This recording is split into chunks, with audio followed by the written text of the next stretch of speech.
Como siempre, a tu disposición nuestras redes sociales en Instagram y Twitter, @tonosaludfm, @adultojovenfm. Si deseas participar en el programa, puedes contactarnos a través del 0424-209-5442 o al contacto aquí en cabina 0212-959-0137.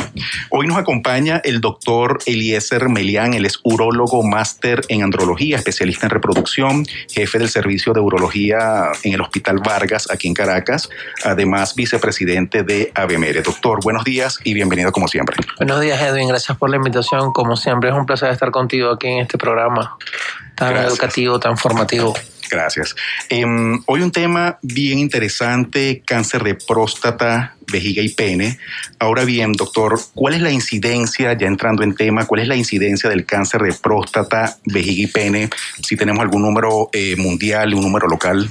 El cáncer de próstata es el cáncer más frecuente en varones, sobre todo a partir de los 60 años. Sin embargo, no el más mortal en la mayor parte del mundo. En la mayor parte del mundo, el cáncer que más elimina a hombres es el cáncer de pulmón. Dato curioso, en Venezuela es el cáncer prostático la causa primordial de cáncer, de muerte por cáncer en varones. Por lo tal, ser venezolano es un factor de riesgo para cáncer de próstata. Cáncer de vejiga y pene son cánceres menos frecuentes. Vejiga ocupa el 7º lugar de los cánceres y el pene está mucho más abajo.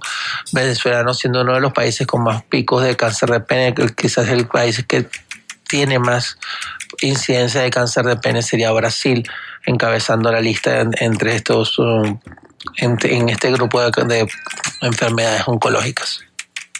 Vamos a comenzar con cáncer de próstata. ¿Por qué nos tocó esa mala suerte aquí en Venezuela? ¿Qué tan común es el cáncer de próstata aquí en nuestro país? El cáncer de próstata, a partir de los 60 años, su frecuencia va incrementándose, ¿ok? Hay algunos factores de riesgo. Empecemos por los genéticos. Tener un familiar de primer grado con antecedentes de cáncer prostático ya te incrementa las probabilidades de sufrir un cáncer prostático. Hablo de padres, hermanos, tíos. La obesidad y el síndrome metabólico también se consideran un factor de riesgo, ¿ok? Y lamentablemente la obesidad es la enfermedad que afecta al mundo. Entonces, generalmente en este grupo de pacientes afroamericanos, en nuestro caso, que tenemos el cáncer liderizando las causas de muerte por cáncer, no podemos descuidarnos y hace que nuestro manejo sea diferente al de otros países en que de repente el cáncer de próstata es un cáncer con una menor prevalencia y una menor mortalidad. ¿Cómo se clasifica el cáncer de próstata? Al momento del diagnóstico y evidentemente posterior a una evaluación adecuada del paciente que incluye, como en todas las áreas de la medicina, así como le digo a mis residentes, miren, ustedes les hablan de medicina cuántica, de medicina nuclear, de medicina de lo que sea, y les preguntan cómo empieza la evaluación, y todos los caminos conducen a Roma, por una adecuada historia clínica. Tienes que hablar con el paciente, determinar si hay factores de riesgo, determinar si hay alguna sintomatología de la cual hablaremos posteriormente. Y dentro de toda su evaluación física, evidentemente haremos un tacto que nos orientará con respecto a si esa lesión se encuentra localizada en próstata o si percibimos que la próstata está irregular o no, los bordes o los límites de la próstata no se palpan bien. Después, en la parte del proceso diagnóstico, estoy hablando de todo el diagnóstico porque es lo que nos va a permitir clasificarlo. Las nuevas guías que salió para el año pasado, una guía para principios de este año, la guía de la Sociedad Americana de Urología, que se la hicieron junto con la Sociedad Americana de Oncología Médica, nos dice que todo paciente que se sospecha un cáncer prostático, ya sea por tacto o por elevación del antígeno prostático en sangre, que es una muestra, es el marcador sanguíneo que utilizamos para orientarnos en el cáncer prostático, debería hacerse una resonancia magnética nuclear. Okay, eso nos permitirá, es el método más exacto para determinar zonas sospechosas de cáncer prostático.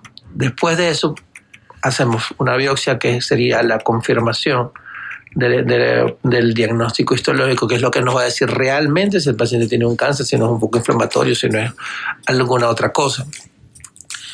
Y con la biopsia después tenemos que pasar a los estudios de extensión. para confirmar si esto está dentro de la próstata o si tiene una enfermedad más avanzada.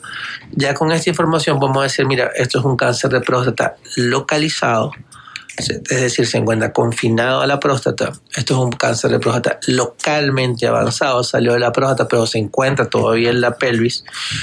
O esto es un cáncer de próstata avanzado con lesiones ya fuera de la glándula, como siendo la más frecuente las lesiones en hueso, menos frecuentes las lesiones viscerales. Y cada uno de esos estadios, ya sea localizado, localmente avanzado o avanzado, tiene una modalidad de tratamiento. Cuando hablamos de cáncer de próstata, en esta primera fase, ¿estamos hablando de una patología asintomática o el paciente siente algo? ¿Cuáles son las alertas? Es importante para nuestra audiencia que sepan que la mayor parte de los pacientes con cáncer prostático no sienten nada. Eso es lo más importante que tienen que llevar. Y puede ser lo más peligroso también. Y es lo más peligroso, ¿ok? En algunos casos podrían presentar hematuria, a veces puede presentar dificultades urinarias, pero por el grupo de edad en que están, sería difícil diferenciar que esas dificultades fueran por cáncer prostático o por un crecimiento prostático asociado a la edad. Así que el mensaje más importante es que no nos podemos dormir porque nos sintamos bien. El mensaje, Pina, puedes sentirte perfecto y tener un cáncer evolucionando dentro de ti, una bomba, puede ser una bomba ambulante esperando poder estallar. ¿Cómo es el diagnóstico? Y por supuesto, algo que siempre comenta el hombre, ¿por qué el tacto? Estamos tan avanzados y sigue siendo una evaluación como de primera línea. Sigue el tacto ocupando, por supuesto, parte de este diagnóstico. Pues sí, lamentablemente, sí, es la que lo escucha. Bueno, lamentablemente no, esto es algo que en manos experimentadas dura con menos de 30 segundos. ¿Ok? Ya cuando alguien se gradúa del posgrado de urología, ha tactado a centenares de personas, y cuando tienes 10 o 15 años más, seguramente tactaste más de 1 millón de personas, y tu dedo, evidentemente, como todas las cosas, se va agudizando. Con respecto al diagnóstico ya hablábamos. ¿Y por qué el tacto? ¿Por qué diablos el tacto? Si estamos en la prueba de las bromas de sangre, tenemos tomografías, resonancias, cosas. Porque hay cosas que pueden pasar desapercibidas que hasta el momento solamente el tacto nos los da, como es la consistencia. Podemos tener un antígeno normal, podemos tener una ecografía que luce normal, pero nuestro dedo es capaz de decir, no, mira, esta área está endurada. ¿Okay? Y como tenemos esa área endurada, debemos hacer una biopsia y podríamos estar ante la presencia de un cáncer de próstata con un antígeno prostático normal y con unos estudios rutinarios, porque evidentemente alguien que consulta por un control prostático anual, tú no lo sometes a una resonancia, una tomografía, a un PET scan, sino que le haces sus estudios rutinarios. Y si no le haces el tacto, podría pasarte por alto un cáncer de próstata. En esta primera parte del programa estamos conversando sobre cáncer de próstata. Nos acompaña un especialista en esta área, el doctor Eliezer Melián. Puedes seguirlo a través de su cuenta en Instagram, @androfertilidad. 8:46 de la mañana. Enseguida regresamos con más de Salud en tu tono. Tono Salud.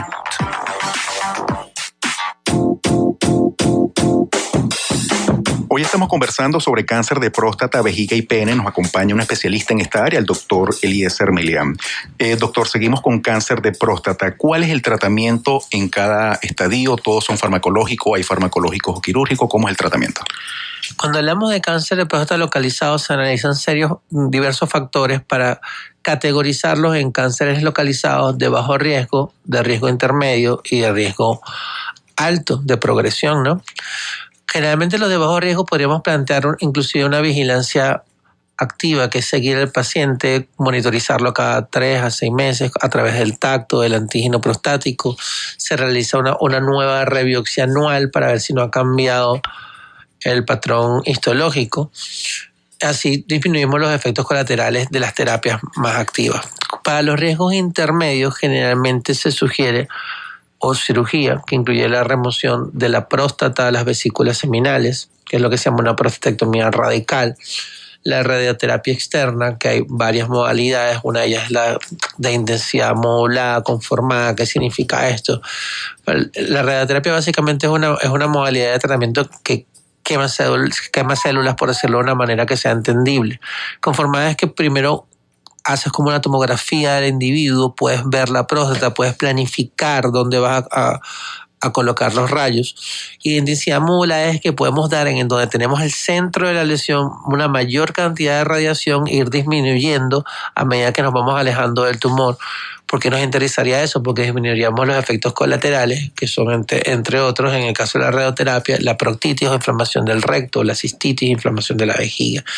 Ya para los de alto riesgo, la mayor tendencia en la actualidad, aunque hay un grupo que todavía defiende la cirugía radical, es a utilizar medicamentos que bloquean la acción de la testosterona, que es lo que se llama bloqueo hormonal, más radioterapia externa. En este grupo de pacientes el bloqueo generalmente se establece alrededor de un año. Después vienen los que están localmente avanzados, que éramos los que decían que salíamos de la próstata, pero que estábamos todavía en pelvis. El tratamiento estándar es el bloqueo de la acción de la testosterona o bloqueo hormonal, que generalmente dura un periodo mínimo de 3 años, y la radioterapia sobre la glándula. Y después están los pacientes que están metastásicos, que generalmente el tratamiento puede ser según la cantidad de metástasis, la localización de la metástasis, bloqueo hormonal más quimio o quimio de entrada. Esos son como los 3 grupos grandes de tratamiento para los diversos estadios. Sí, algo muy general porque pues, cada paciente tiene que ser muy, muy particular, ¿no? ¿A qué edad, doctor Eliezer, se debe comenzar el chequeo médico con el urólogo en 2 casos, pacientes con antecedentes y pacientes sin antecedentes familiares? Las guías americanas están hechas evidentemente con las referencias de Norteamérica y nos dice que deberíamos empezar a los 50 años y podríamos hacer una revisión inclusive de cada 2 años, pero que ser afroamericano es un factor de riesgo y nosotros estamos en un país donde todos somos afroamericanos y donde nuestra principal causa de muerte por cáncer es próstata. Entonces nuestra evaluación debería empezar antes, por lo menos alrededor de los 40 años. Y la recomendación es que sea anual o bianual, ¿ok? Con el tacto, tu antígeno prostático y una evaluación médica especializada, evidentemente. Cuando hablamos de tratamientos, ¿existe alguna complicación? Sí, el tratamiento sobre todo para la enfermedad localizada generalmente es disfunción eréctil e incontinencia urinaria. Son de las más frecuentes y más temidas por los pacientes.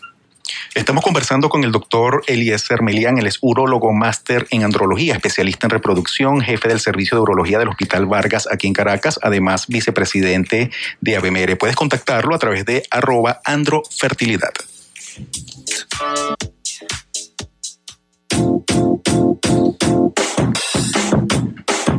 Hoy conversando sobre cáncer de próstata, vejiga y pene nos acompaña el doctor Eliezer Melián, urólogo. Doctor, seguimos con cáncer de próstata. Vamos a enfocar esta parte un poco en disfunción eréctil. ¿Cómo sabe un caballero que la disfunción eréctil es algo momentáneo o ya es algo patológico, algo orgánico? Ok, para empezar no es disfunción eréctil momentánea. Puedes tener una dificultad con la erección, pero para catalogarte como un paciente que sufre de disfunción eréctil, se define como la dificultad o la incapacidad de lograr y o mantener una erección lo suficiente como para tener una relación sexual satisfactoria y que afecte al individuo o a su pareja, y debe mantenerse en el tiempo por lo menos por 3 meses. Es decir, querida audiencia, si tú eres un caballero que de repente tuviste un mal encuentro por lo que sea, porque tuviste estrés, ansiedad, porque la persona era una pareja nueva y de repente te sentiste un poquito intimidado y tuviste una sola ocasión de dificultades con la erección y después retomaste tu función sexual normal, no se puede decir que estés sufriendo de disfunción eréctil, ¿ok? Eso es importante aclararlo. También tenemos que aclarar que la disfunción eréctil debe considerarse como un síntoma más que como una enfermedad. Básicamente nuestro órgano genital nos está diciendo que nos está pasando algo, ya sea a nivel vascular, a nivel endocrino, a nivel neurológico, a nivel psicológico, o que alguno de los medicamentos que estamos tomando nos está afectando la función sexual y debemos escucharlo. Y eso siempre lo transmitimos en nuestras conferencias, porque si te catalogamos como disfunción eréctil, como una enfermedad, tú llegas a mi consulta y simplemente te mando una pastilla para que tengas erecciones y no me encargo de estudiarte y evaluarte y de darme cuenta que eres una persona de 50 años obesa que fuma, con antecedentes de familiares de hipertensión arterial y enfermedades cardiovasculares, y que de repente tu órgano genital me está diciendo, mira, las arterias cavernosas son más chiquitas que las arterias coronarias y se tapan antes. A esta persona le puede dar un infarto en los próximos 5 años. Así que revisa cómo está su estado cardiovascular. Mira, esta persona está sufriendo una depresión, se le murió la mujer hace 6 meses y ella está tratando de a punta de golpe tener una pareja nueva porque él considera en su parte cerebral que debe reactivar su vida, pero él no ha cerrado su duelo. ¿Ok? Entonces, la disfunción eréctil que tiene es eso. O este paciente, como me llega, mira, este parece súper saludable, mira, está fuerte, papeado y todo, ¿no? Este paciente está consumiendo anabolizantes y tiene todas sus hormonas hecho un desastre. Y su cuerpo está diciendo, no me coloques más hormonas porque ya no, simplemente no estoy funcionando bien. Entonces, pues es que es tan importante que cuando alguien nos llega con disfunción eréctil lo tratemos igual que como, mira, tienes un dolor de la espalda, bueno, eso puede ser los riñones, puede ser la columna, puede ser el hígado, puede ser un montón de cosas. Hay que evaluarte, revisarte y ver qué es lo que lo está causando. Cuando hablamos de disfunción eréctil, ¿cuáles son los factores de riesgo? Uno, evidentemente, hay algunos que pueden ser tratables y otros no. Por ejemplo, la edad es un factor de riesgo. A mayor edad, mayor probabilidad de disfunción eréctil. Tenemos la diabetes, que bien controlada nos equipara al resto de la población. La obesidad, el tabaquismo, el consumo de alcohol, drogas. Los invito a la audiencia a ver un reel que hicimos recientemente sobre los factores de riesgo de la obesidad, que está bastante simpático, donde aparezco como unas pesas levantándola, simulando una erección, y empiezan a colocar discos y cada disco es diabetes, obesidad, hábito tabáquico, drogas, de uso recreativo, y terminamos, plum, evidentemente decayendo la erección por toda esta sumatoria de factores de riesgo, y que muchos de ellos son prevenibles o previsibles, que es la palabra correcta. Entonces está en tus manos tener una vida sexual adecuada si haces las cosas que todo el mundo sabe. Lo que hace es que todos queremos que nos las digan. Todo el mundo sabe que la obesidad no es buena. Todo el mundo sabe que el hábito tabáquico es dañino. Todo el mundo sabe que si tienes problemas de azúcar y no te lo controlas bien, tiene sus repercusiones. Igualmente la hipertensión, el mal manejo del estrés, que la actividad física es un factor protector contra muchísimas enfermedades, no solamente contra la disfunción eréctil.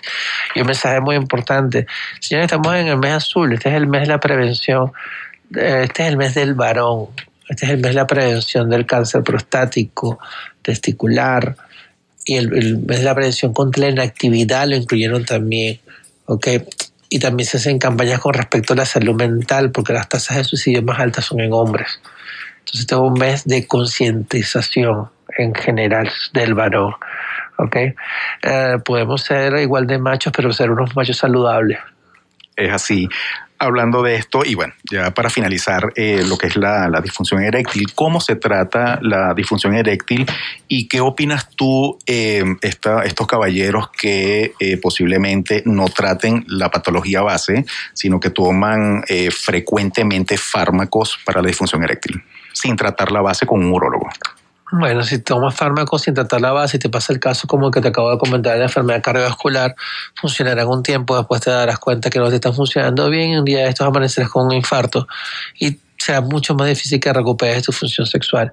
Las alternativas del tratamiento, ¿cómo van desde terapia psicológica? Porque de repente tienes un problema de estrés mal llevado o un problema de disfunción de pareja, ¿ok? Desde nuestro punto de vista, el sexo es una forma de comunicación, y si no te comunicas con tu pareja hablando, es más difícil que lo hagas a través de la intimidad. Después vendrían las terapias médicas, dentro de las cuales están los medicamentos orales como el sildenafil, el tadalafil o el vardenafil y otras nuevas moléculas que están en el mercado. Después vienen los agentes inyectables. Señores, no se preocupen, el pene tiene pocos receptores de dolor. Como te dicen que te vas a inyectar el pene, no se preocupa, pero no, realmente son una serie de medicamentos que generan una vasodilatación, es decir, hacen que los vasos sanguíneos se llenen de sangre y se pueda producir una erección. Tenemos bombas de vacío, que lo ideal es que sean bombas medicadas, bombas hechas por industria farmacéutica, porque evidentemente su sistema de control de calidad es mejor. Metes el pene en un cilindro que genera un vacío y genera una erección, y puedes tener actividad sexual. Y por último tenemos como alternativa la cirugía protésica de pene, que se realiza en este país y la hacemos, la cual tiene una alta tasa de satisfacción, alrededor de un 99%, así que para cada problema tenemos una respuesta. Muy bien, estamos conversando con el doctor Eliezer Melián, él es urólogo. Puedes seguirlo y contactarlo a través de @androfertilidad. Hoy estamos conversando sobre cáncer de próstata, vejiga y pene. En tu tono, Tono Salud.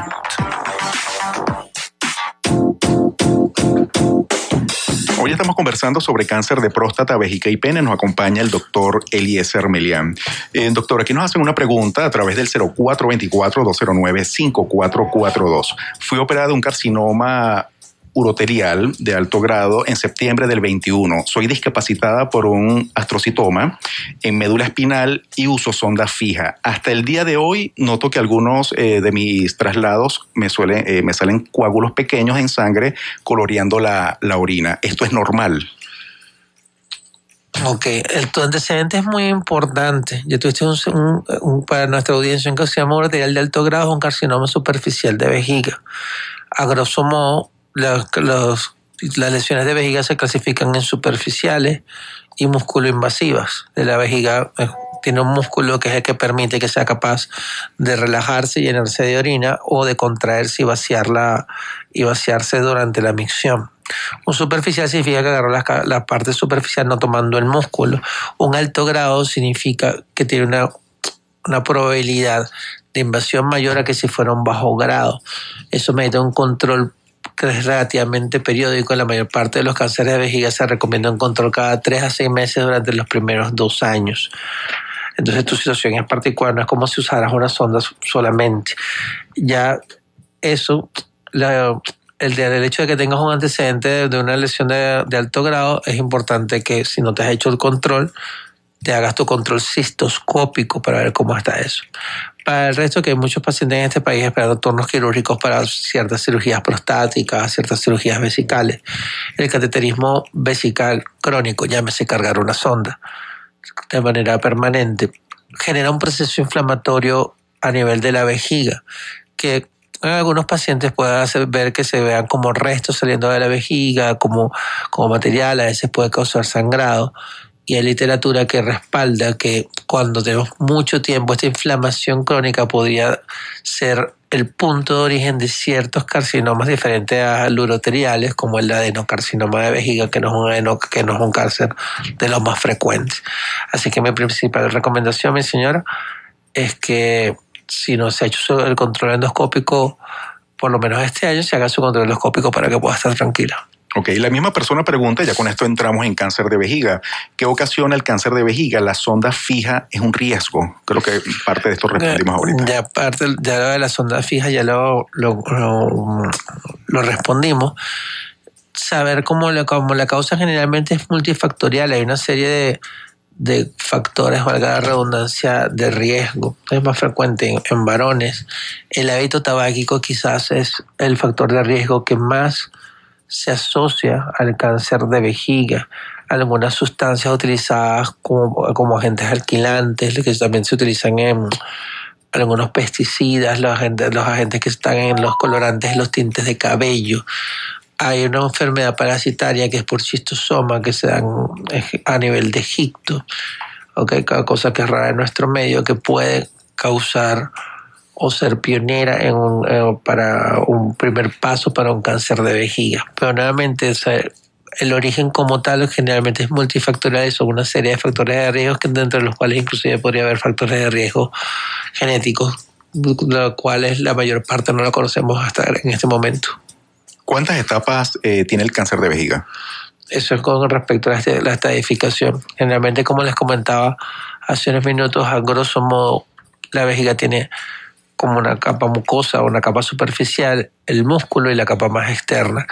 Y hablamos de los superficiales cuando no tocan el músculo, y cuando tocan el músculo hablamos de cánceres músculo-invasores. ¿Y por qué esto es importante? Porque eso va a definir el abordaje o la forma de tratamiento del paciente, si es superficial o si es músculo-invasor. ¿Qué tan mortal es el cáncer de vejiga cuando no se diagnostica a tiempo? Ok. Si lo tenemos con un estadio inicial como un T1, como comentó la señora, que era un T1 de alto grado, la sobrevivencia a los 5 años es mayor al 90%, pero si es un cáncer músculo invasor, disminuye un 50%. Por eso es que algunos cánceres superficiales, cuando son de mal pronóstico, se puede recomendar la cistectomía radical, que es quitar la vejiga completamente como tratamiento, porque algunos autores consideran que si tiene un riesgo muy alto de progresar, es mejor tratarlo de manera radical iniciando y así garantizar la sobrevida del paciente. ¿Otras modalidades de tratamiento en cuanto al cáncer de vejiga? En cuanto al cáncer de vejiga superficial, la primera medida es diagnóstica y terapéutica, que es una resección transuretral de vejiga. Introducimos un aparato dentro de la vejiga donde podemos visualizar todo el interior vesical, ver si hay lesiones sospechosas con un dispositivo que se llama resectoscopio, quitar esas lesiones.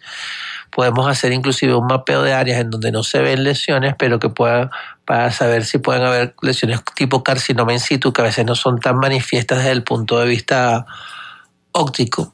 Eso se manda a anatomía patológica, y anatomía patológica nos va a decir qué tipo de cáncer es, hasta dónde llegará en profundidad, y eso nos va a orientar.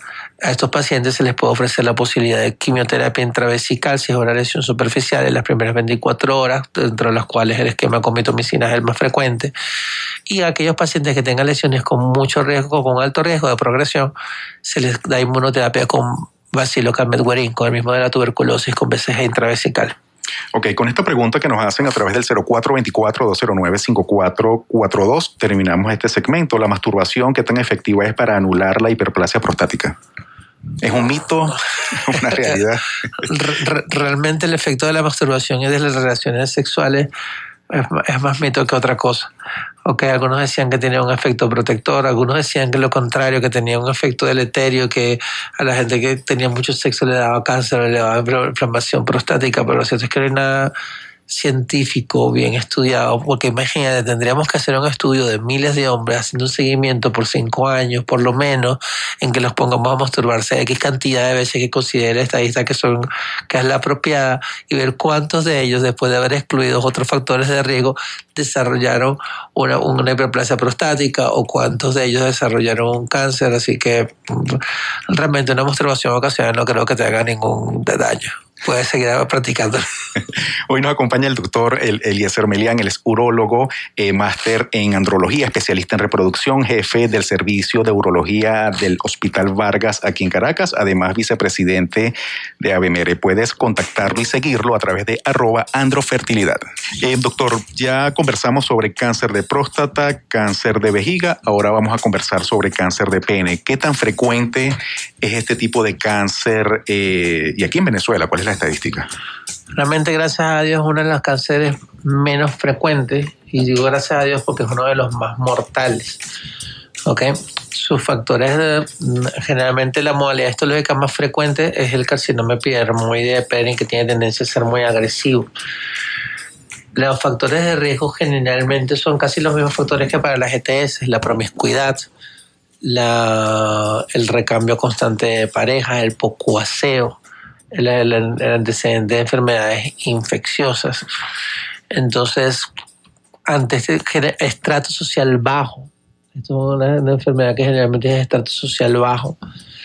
¿Y qué pasa? Y que es lo más lamentable, cuando nos llegan estos pacientes, son pacientes que generalmente fueron diagnosticados como inflamaciones, como balanitis, y pasaron 1 o 2 años recibiendo cremas, cremitas, pomadas, tabletas, X, etcétera. Pero seguro que no fue atendido por un urólogo. No, generalmente vienen de centros de atención primaria, o en algunos casos de urólogos que no tuvieron la malicia de ver eso. Porque cuando tú revisas las guías de balanitis, te dice, mira, toda balanitis, que es una inflamación del pene para nuestra audiencia, que no responde al tratamiento adecuado, en 6 semanas deberías biopsiarla por el riesgo de que tenga una lesión de pene. Entonces, lo más frecuente, lamentablemente, son esos retrasos diagnósticos, y un retraso diagnóstico en cáncer de pene nos puede afectar el tratamiento, pero también esto es una entidad de altísima mortalidad. ¿Cuáles son los síntomas y signos visibles?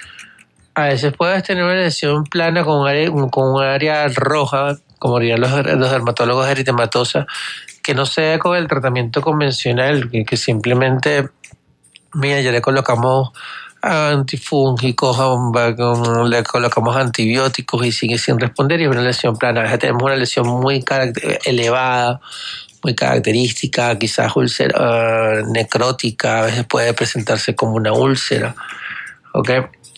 Y lo cierto es que va evolucionando, digamos que va creciendo y vemos que no va a estar respondiendo al tratamiento. Entonces, en ese momento deberíamos plantearnos esa posibilidad. Cuando hablamos de cáncer de pene, ¿cómo es el diagnóstico y qué incluye el tratamiento? El diagnóstico básicamente es una biopsia. Generalmente si es una lesión pequeña puedes hacer algo que se llama una biopsia por punch, que es como una especie de lapicero circular que saca un cilindro de piel. A veces puedes hacer una biopsia excisional que con bisturí cortas un fragmento y sacas la lesión. Y el tratamiento va a depender de la extensión de la lesión. A veces hacemos ecografía Doppler de pene para ver la profundidad, para ver si afecta a los cuerpos cavernosos, si afecta a la uretra, porque eso nos cambia el pronóstico. Podemos tener una lesión que es muy superficial y tratarlo con algo que se llama microcirugía de MOF, que es como ir rebanando el pene hasta que consigamos que no hay lesión tumoral, como irlo cortando en pequeñas rebanadas. Algunas lesiones muy bien delimitadas, muy superficiales, podríamos dar tratamiento tópico con quimioterapéuticos. Algunas lesiones podríamos hacer ablación con láser. Lamentablemente lo más frecuente que nos llegan son lesiones que ya han infiltrado el glande o el cuerpo cavernoso, y dependiendo de las características del paciente irán a una amputación parcial del pene, que es lo que se llama una falectomía parcial, ¿okay? O una amputación total del pene, que es una falectomía total.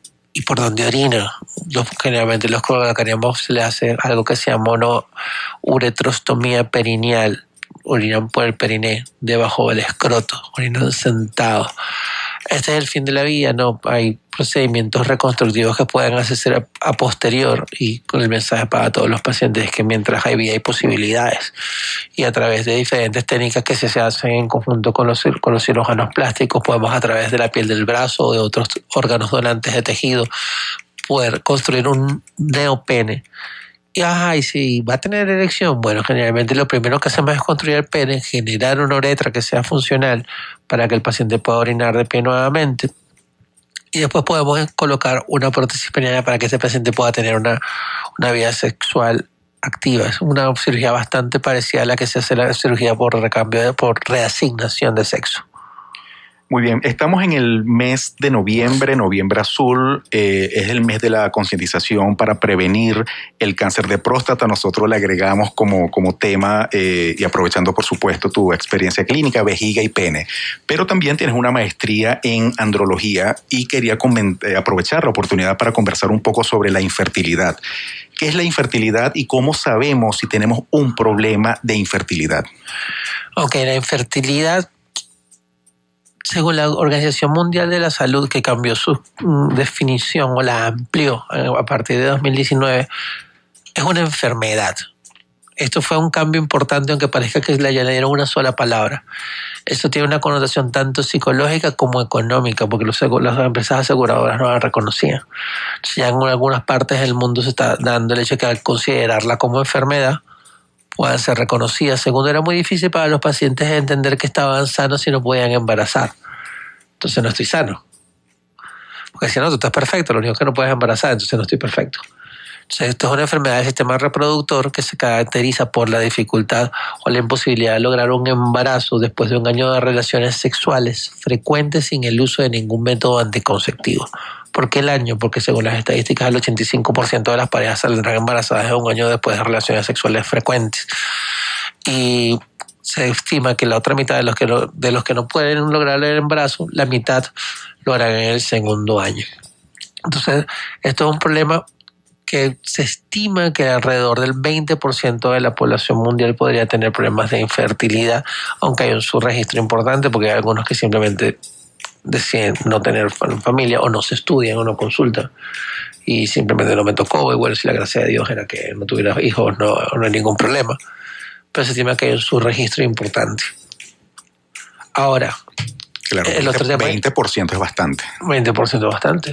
Significa que cada vez que estamos en una reunión, por cada 10 personas, 2 probablemente sean subfértiles. Okay. Ahora hay retos que superar con respecto a lo que es la infertilidad. siempre por esta cultura medio patriarcal le echamos el muerto a las mujeres.